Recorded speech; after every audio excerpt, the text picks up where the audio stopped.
శ్రీమాత్రే నమః. శ్రీ గురుభ్యో నమః. ఓం నమో వెంకటేశాయ. ఈ నెల 15వ తారీఖు శనివారం నుండి విశేషంగా తిరుమల మహాపాదయాత్ర చేస్తున్నాము. రైతు క్షేమార్థము, ధర్మ సంస్థాపన కోసము మేము ఈ పాదయాత్ర కార్యక్రమం చేస్తున్నాము. ప్రతి ఒక్కరు కూడా ఈ పాదయాత్రలో పాల్గొనాలనే సంకల్పంతో విశేషంగా అందరు భక్తాదుల యొక్క సమూహంతో ఈ పాదయాత్రని చేయటానికి సంకల్పం చేశాము. దానికి ముందుగా తెనాలిలో గురు పాదధూళి యాత్ర అని కార్యక్రమం చేస్తున్నాం అన్నమాట. ప్రతినిత్యం కూడా ఉదయం 6 గంటలకి స్థానిక గంగానమ్మపేటలో ఉన్న శ్రీ విద్యాపీఠం శాలిగ్రామ మఠం నుండి మన తెనాలిలో ఉన్న గోశాల వరకు, గురుపాలెం రోడ్లో ఉన్న గోశాల వరకు ప్రతినిత్యం ఉదయం 6 గంటలకి గురుధూళి యాత్ర అని చేస్తున్నాము. ప్రతి ఒక్కరు కూడా ఈ గురుధూళి యాత్రలో పాల్గొనండి.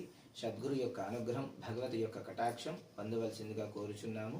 హరి ఓం తస్సత్.